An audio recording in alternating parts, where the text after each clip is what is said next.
Skip.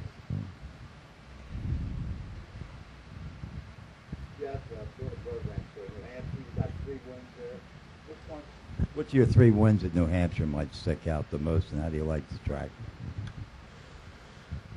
Man, I think I won there like in, 1970 or something? It seems like... 95, 97, 98. Exactly. It seems... 97, 98 was Jeff Wingate.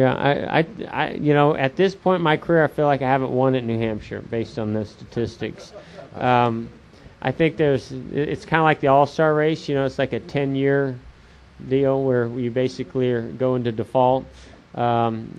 We've been good at New Hampshire. It's still one of my favorite tracks. It's a difficult, challenging racetrack, but we just haven't put all the pieces in place there. When Joey won there, was it last year when Joey won there? Yeah, because he was a rookie last year. I felt like that was the best shot we've had there in a long time. So, if we can perform like that again this year, I think we'll get back to our winning ways in New Hampshire. Last question for Jeff.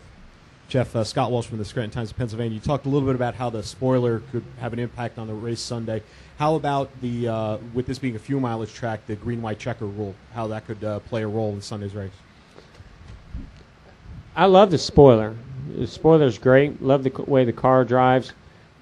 I don't, and I think this is a good thing. It has zero effect on the racing. It doesn't change the racing. I think the racing's good, and we're some places we go to, I think we could work with. And I was at the Goodyear tire test this week, and we talked about Charlotte. I feel like it's either the surface at Charlotte or the tire combination there. It just didn't offer up some of the side-by-side racing that we've seen there in the past. It's like your car would either be good on the top or good on the bottom. It didn't seem like you could move around, and so I'd like to see them go to work a little bit on the tire there. I don't feel like we have that situation here, and so spoiler versus wing when it comes to side-by-side racing and the racing overall, I feel like is pretty much a wash.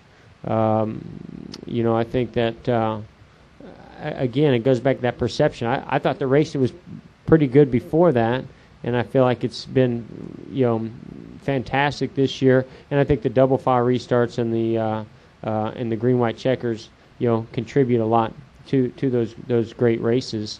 So I applaud NASCAR for doing that, and I applaud them for listening to the fans on the spoiler.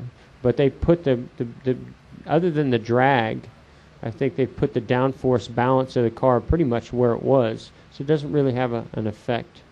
What about the gas mileage?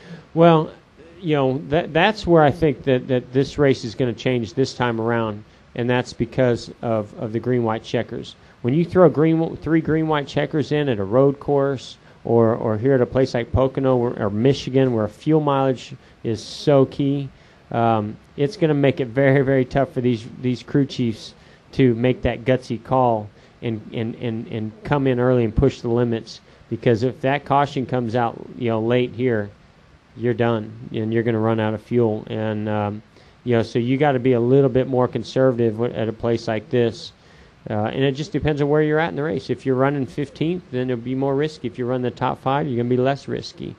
And so, but I do think that the biggest impact, I think that the spoiler is going to make fuel mileage not as good, just because you're dragging that parachute back there.